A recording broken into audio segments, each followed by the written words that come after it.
Love action ഡ്രാമയിൽ എങ്ങനെയായിരുന്നു? അത് എങ്ങനെയാന്ന് വെച്ച് കഴിഞ്ഞാൽ ആ സാധാരണ ഷാനിക്ക് ഒരു പാട്ട് അയക്കും. ആ ആ പാട്ട് അയച്ചിട്ടാ സാധാരണ നമ്മൾ എന്താ പറയാന്ന് വെച്ച് കഴിഞ്ഞാൽ ശരത് സാർ എങ്ങനെയാ പാട്ട് ഇപ്പത്തെ നമ്മളൊന്ന് കേട്ട് നോക്കൂ, അഭിപ്രായം പറയൂ.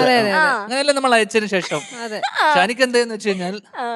ഈ പാട്ട് അയച്ചതിന് ശേഷം ഷാനിക്ക് താഴെ അയക്കും, ആ. ഗംഭീരല്ലേ, പൊളിച്ചില്ലേ, ഇത് ഷാനിക്ക് തന്നെ അയക്കും.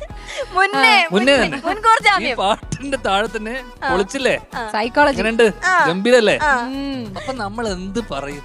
ധ്യാൻ ചേട്ടൻ എന്തേലും പറയുമല്ലോ. അല്ല, പക്ഷെ എനിക്ക് ലോകത്ത് വേറെ ആരോടൊന്നും പറയാം, ഷാനിക്കിനോട് എനിക്ക് പറയാൻ പറ്റില്ല. ഇല്ല. ഇല്ല, കാരണം എന്റെ ജ്യേഷ്ഠനേക്കാളും മൂത്തതാണ്. അപ്പൊ പാവത്തിന് ഞാൻ എങ്ങനെ? ആ. ഞാൻ ഓടിക്കളിച്ച് നടക്കുമ്പോ കണ്ട മനുഷ്യനാണ്, ജ്യേഷ്ഠനേക്കാളും മൂത്തതാണ്.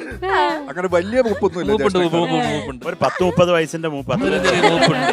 അപ്പൊ എനിക്ക് ഷാനിക്കേനെ അടുത്ത് എതിർത്ത്, കാരണം നമുക്ക് സംഗീതത്തെ കുറിച്ച് ഒന്നും അറിയില്ല. ഇല്ല. പക്ഷെ നമുക്ക് അറിയുന്ന ഒരു കാര്യമുണ്ട്, ഈ പാട്ട് കൊള്ളൂല.